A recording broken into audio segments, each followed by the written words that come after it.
Možno to bude znieť klišé, ale ja od malička, čo si pamätám, moje také najväčšie spomienky sú, že sa hrám na zemi a všade okolo mňa sú bábiky. Ja som proste všetky bábiky mala pomenované a vždy som bola ich mamina. Kedykoľvek som si predstavila, že čo budem v budúcnosti, tak sa to točilo okolo detí.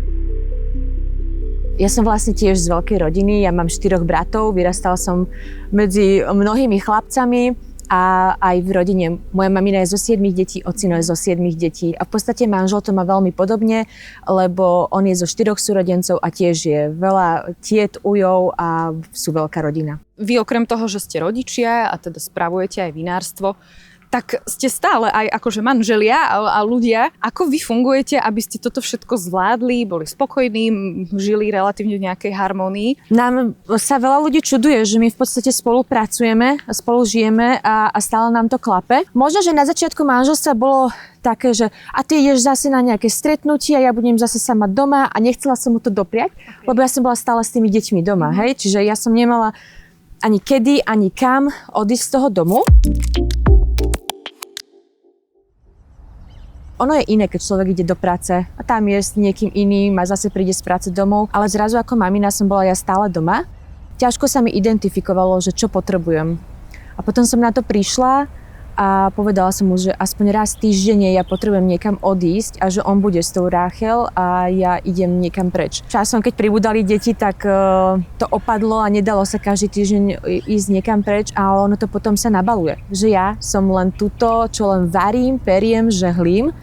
A preto ja som si vytvorila aj vinárovú ženu. Pre mňa je to práve ten únik z toho bežného života, že ja by som nechcela prestať byť mamou, ja to milujem, ale zároveň potrebujem občas ten únik z toho materstva. A tam som sa ja našla a Michal je potom šťastný, lebo ja som šťastná a ono to je, samozrejme, keď je mamina spokojná tam vo svojej domácnosti, tak je celá rodina spokojná.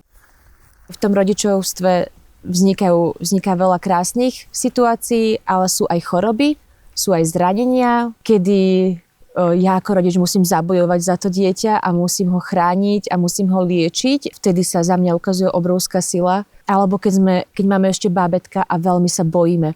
A ja hovorím, že veď to je krásne, že sa bojíš o to bábätko, lebo to o tebe vypoveda, že si úžasná mama a chceš pre neho všetko to najlepšie. Lebo keby som to mala na háku, tak mňa netrapí, že a ja neviem, či mu niečo nechýba a prečo plače. To je všetko to, ako to má byť. To, že ty sa bojíš, že nevieš pochopiť to bábätko, je presne to, ako to má byť, ako to má prebiehať. Je niečo, čo by si ty odkázala mladej Rí, keď sa zamyslíš nad sebou ešte pred materstvom, pred vinárčením, pred zeliskovcami, pred všetkým? Je niečo také, čo by si takto retrospektívne dala ako taký odkaz? Niekedy, že pred 20 rokmi niekto povie, že kde skončím, teda ešte som neskončila, ale že aká bude tá moja cesta životná, tak ja by som sa zasmiala, že takto to v živote.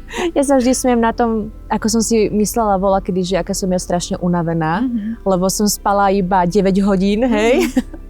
A zrazu človek spí 6 hodín kvôli deťom a je to v pohode, lebo organizmus si privykne. A to sú všetko tieto veci, ktoré sa naučíme až časom. Tak možno by som odkázala tej mladej Rí, že nechaj plynúť veci časom a čas ti ukáže, že prečo sa čo deje. A možno ak ti nevyšla tá vec, po ktorej si tak strašne túžila, tak je to preto, lebo v živote ťa čaká ešte niečo lepšie.